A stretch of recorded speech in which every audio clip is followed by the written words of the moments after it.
Director and MU professor Robert Greene surrounded himself with an award-winning team for the documentary Procession. And it tells the stories of 6 Kansas City men who suffered abuse at the hands of priests. Our Lonita Cook spoke with Greene and one of the survivors about this Netflix release that is expected to get Academy Award attention.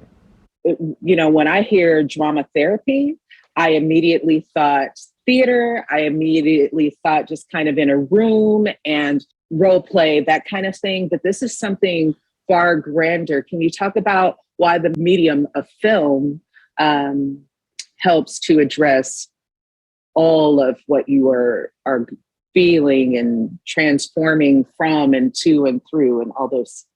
For me, I've just never had a voice like this at all. Did a couple news stories with KCTV5 like 3 years ago, but nothing like this. And the reception we've got from the screenings in Telluride and New York and Kansas City, St. Louis and Columbia have just been unbelievable, really. Just awesome. That's just so therapeutic and empowering. I can't even really describe it.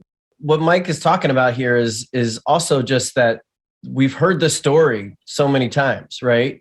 Quoting, and I want to use big giant air quotes when you say heard this story, because news stories can do a lot of work. They can get the word out about what this is, but there's a limitation to what news stories can say.